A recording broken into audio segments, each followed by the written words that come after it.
Everyone, welcome back to my new mini blog. তো যারা প্রথম পার্টটা দেখেছে তারা দেখে বুঝতেই পারছো। তো আমি শীতলা মায়ের অঞ্জলি দিয়ে তারপর চলে গেছিলাম স্নান করতে, তাও গঙ্গায়।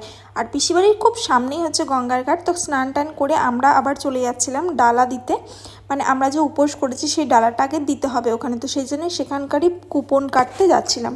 আর সামনে আসতেই দেখো প্রচুর মানুষের ভিড়, ফটো তোলা অবধি যাচ্ছিল না। তো যাই হোক করে আমরা সামনে পৌঁছে গেছিলাম। এখন হচ্ছে মায়ের সাজানোর সময়, মানে সাজাচ্ছিল মাকে ফুল দিয়ে সব কিছু দিয়ে। তো বাড়ি এসে রেডি হতে শুরু করে দিয়েছি। আমি নিজেও রেডি হয়েছি, দিদিকে একটু মানে রেডি করতে হেল্প করছি। আর এখানে না একটা মজার বিষয় হয়েছে, মানে আমি যে ভিডিওটা অন করে দিয়ে কখন থেকে রেখেছি আমার মনেই নেই। আর সেইটাই আমরা যা যা করছি সব রেকর্ড হয়ে গেছে, সেটা নিয়েই হাসাহাসি করছিলাম। তো ফাইনালি আমি রেডি হয়ে গেছি এখানে। আর রেডি হয়ে গেছি বলে পিসি বললো যে উপোস করেছিস একটু আলতা পরে নে। তো আমি একটু আলতা পরছিলাম, আলতা টালতা পরে পুরো আমরা সোজা চলে গেছিলাম পুজোর মণ্ডপে।